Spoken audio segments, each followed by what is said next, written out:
Everyone, this is Evan from Delta Triggers.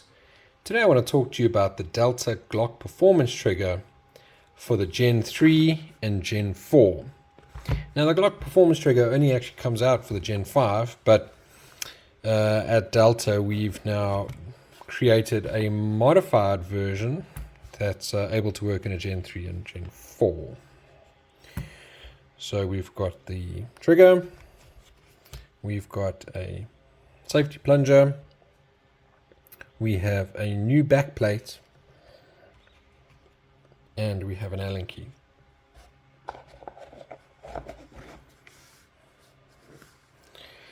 Okay, so the housing is modified. We have a set screw to adjust over travel, okay, give you a very, very fast reset. The Glock Performance Trigger comes with a dot connector that's now been replaced with a Delta enhanced minus connector, highly refined and polished. The trigger bar and all the components are polished and refined, and the trigger shoe has a set screw to adjust your pre-travel. Right. Over and above that, further modifications have been done to the housing to make it fit in a Gen 3 and Gen 4. This now also comes with a de-edged and refined and polished safety plunger. Right. You've got your back plate. You have to change the back plate. I'll get into more detail about that shortly. And then you've got your Allen key. All right. So put this on the side.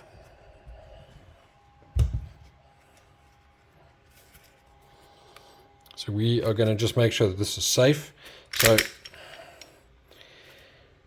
no magazine, no rounds in the chamber, everything is clear. Point in a safe direction, pull the trigger. Okay, so we're going to just take off the slide. We're going to quickly just change out the safety plunger.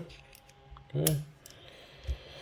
If you watch all of my other videos, you see me do this over and over again.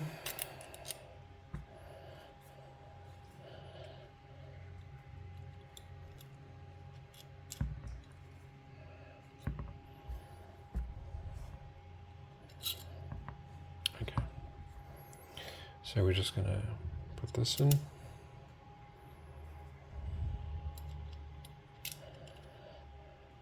Okay.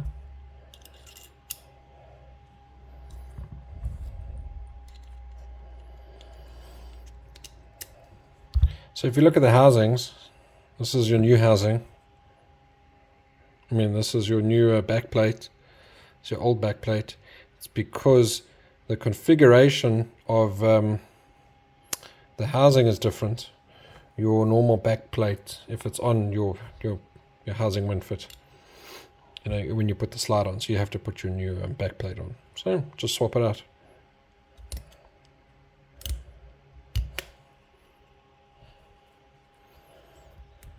Oh, it has to click. There we go. That clicked. Okay, so just check to press this.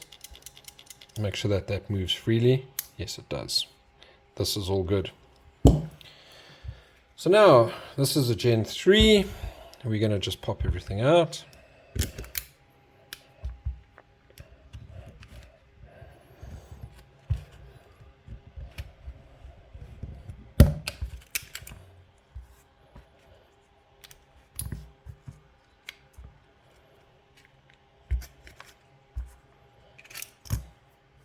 Great, that's out. We're going to pop this in. So watch my videos on lubricating and making sure that you've got gun grease in the right places and gun oil, etc. before you put this in. The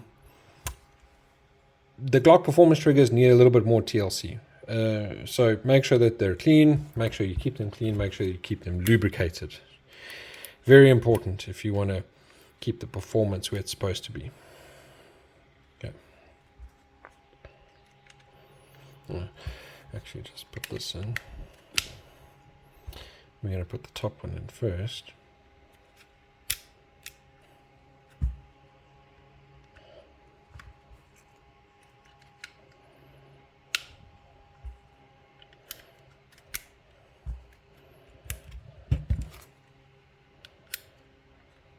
Okay.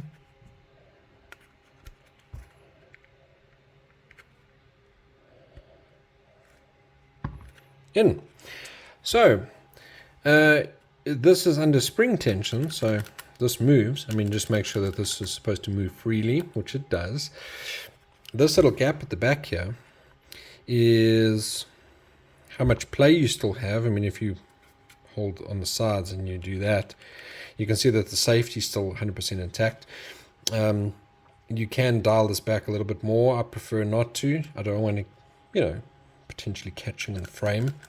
Okay. Now, Gen 3s and Gen 4s, I have found the dimensions are a little bit different. Okay. So you might have to do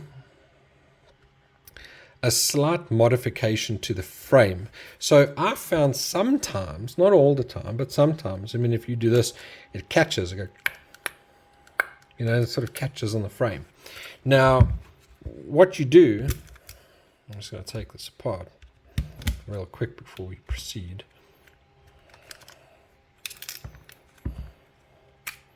Okay, so get a little file. So this part of the frame right here, okay, so this is where the safety sort of catches on the frame. Let's just do that. Angle right here. This little ridge right there. All you want to do is you just want to file that down just a little bit, okay? Not a lot, because if you do it too much and you're very aggressive, I mean, there's going to be no place for the safety to catch. But you just want to do that it's just a little bit, okay? If it does catch, and it solves that problem very, very quickly. But you got to be gentle, Don't be overzealous. Okay. Actually, that's happened. Not only with the Glock Performance Trigger, it's happened on other triggers as well. It's just, there might be a little variation in the build, and it might catch, and that's the solution.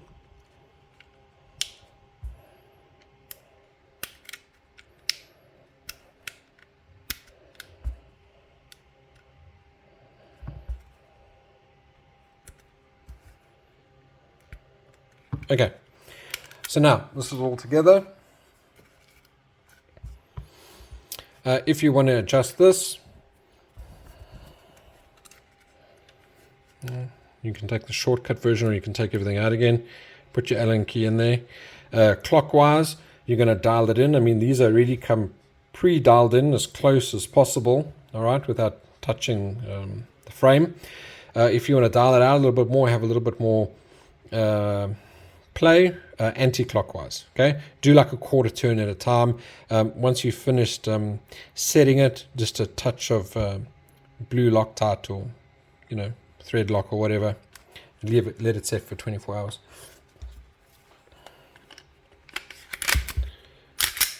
Okay, so this works. So now we're just going to make sure that this thing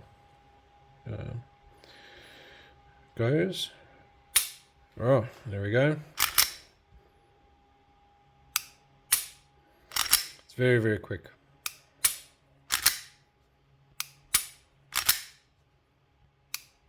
Okay.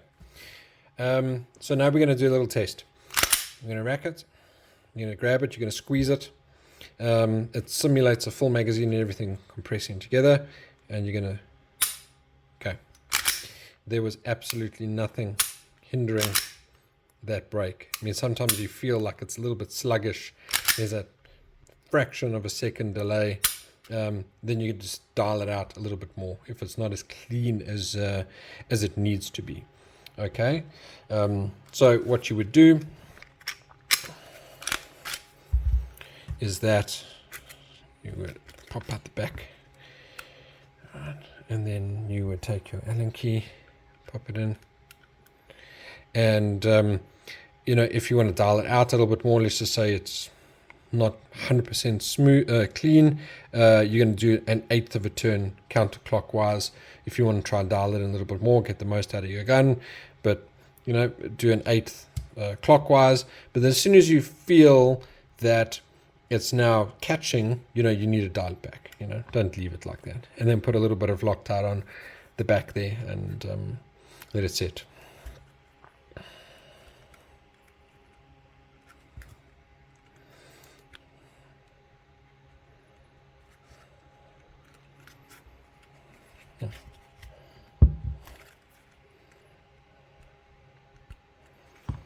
Okay, so this is set for this particular gun.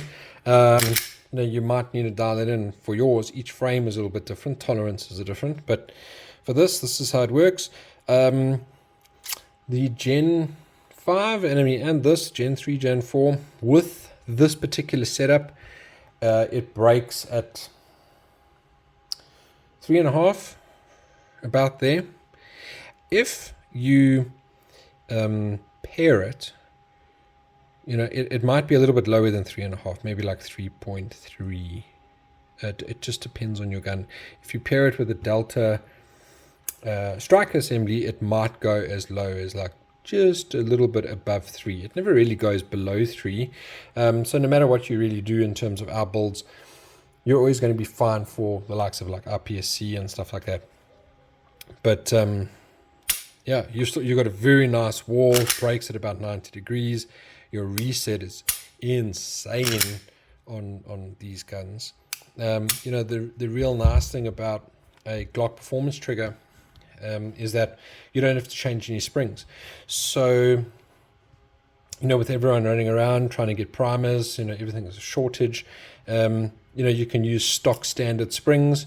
So even if you're using a little bit of harder primers, because that's all you can get, it's still going to ignite them. So that's the benefit of having a system like this, single action. It's really, really nice design, all down to personal preference. Whether you like this or whether you like the traditional trigger, but with a competition build on it and stuff like that, if you want to go into comp.